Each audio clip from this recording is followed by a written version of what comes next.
Clark Kent, mild-mannered, blue-suited, earnest, hard-working, dolefully dweeb-like for most of his history, is a perfect embodiment of the masked figure of modern man.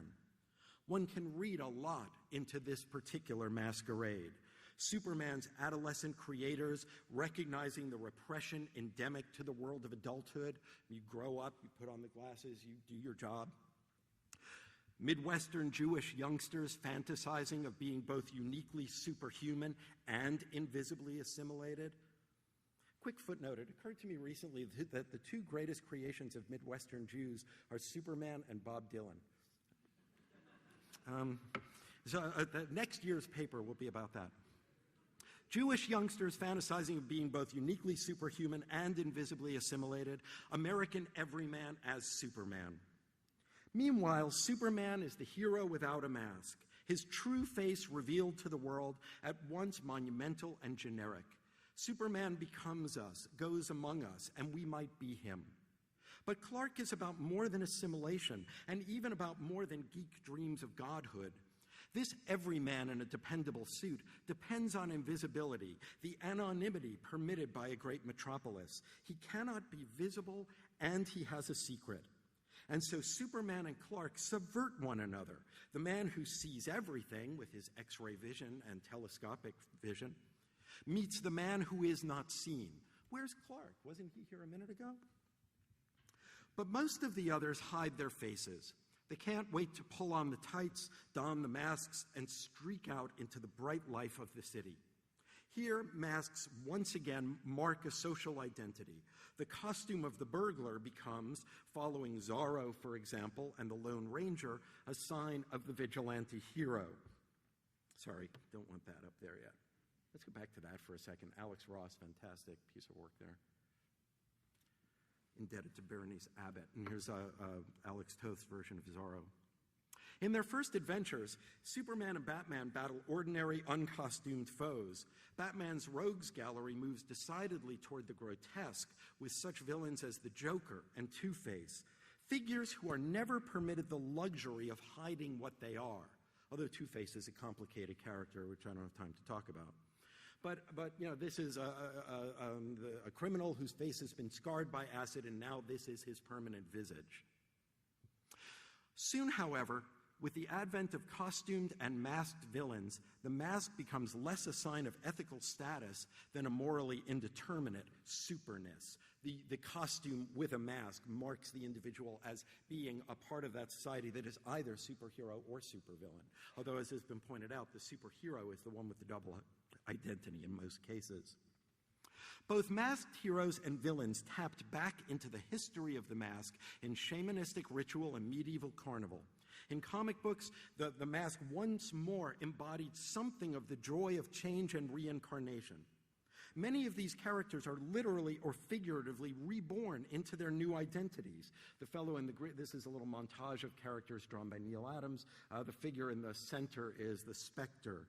Jim Stark was the Spectre, a cop gunned down in the line of duty, but he returns as the domino-cloaked Spectre, a figure of unyielding vengeance.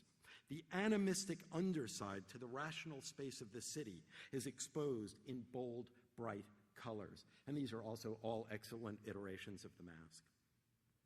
So now I want to turn to the notion of the vigilante and the dandy. Rem Koolhaas, in his book Delirious New York, a book that I cannot recommend highly enough for anyone interested in writing about the city, any city, Rem Koolhaas wrote that the city is a permanent costume party. And if that's true, then superheroes have the best and the brightest costumes. Their outfits are streamlined amalgams of the machinic, the historical, and the organic, but they always emphasize the increasingly exaggerated human musculature beneath. One Alan Moore character, I think in Top 10, which was mentioned earlier, wears no costume. She just adjusts her skin coloring to resemble superhero patterns. And so essentially she's just naked, and when people find that out, they're not comfortable looking at her anymore. But this little joke reminds us that in a lot of ways the superhero body is essentially a nude figure, you know, with some color accessorizing, you know, to demarcate certain areas. Exhibited to a very public gaze. Superheroes are acrobats. Their colorful tights are the garb of circus performers. Dick Grayson, the first Robin, was a circus performer, one of the Flying Graysons. But he was orphaned when gangsters doctored the trapeze ropes with that damn acid that shows up so often in superhero comics.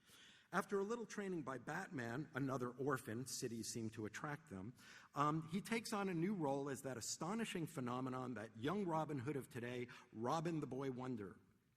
Deadman is a reincarnated circus acrobat out to find out who had him assassinated in mid-performance. But really, they're all circus performers. There are strongmen, Superman, The Thing, aerialists, Batman, here on the right, Daredevil. Clowns, the Joker, acrobats, Nightcrawler, ringmasters, Lex Luthor, the Ringmaster, hypnotists, Mysterio, wild beasts, Catwoman, Wolverine, Hawkman, contortionists, the Elongated Man, Plastic Man, Mr. Fantastic, fire acts, the Human Torch, escape artists, Batman, Mr. Miracle, sideshow freaks, Bizarro, the Geek, the X-Men, magicians, Mandrake, Doctor Strange, sharpshooters, Green Arrow, half-men, half-beasts like Hulk and Swamp Thing, and a Sacco finish. One character was named the Human Bomb.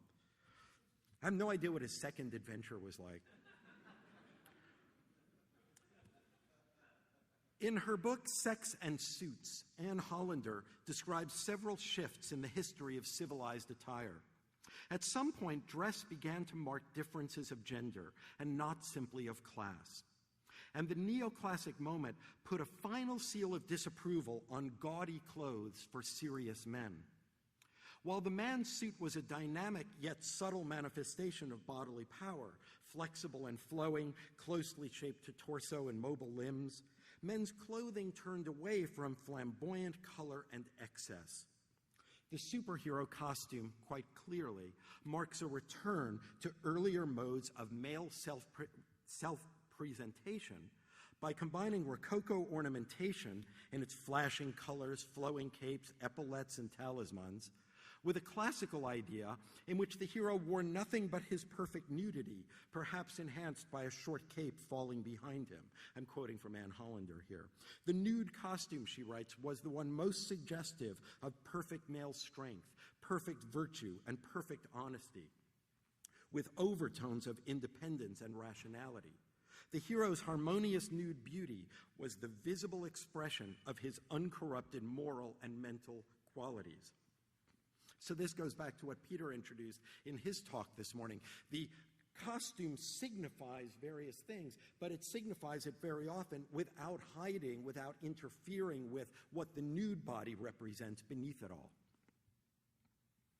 Purity and performative flamboyance were thus uniquely combined in the superhero's costume.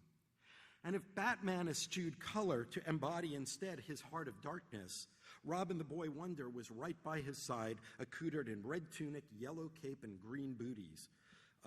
We talked about some theories of that this morning. Another theory was that Robin made an awfully good target. You know, draw fire. Anyway, that's one way of looking at it.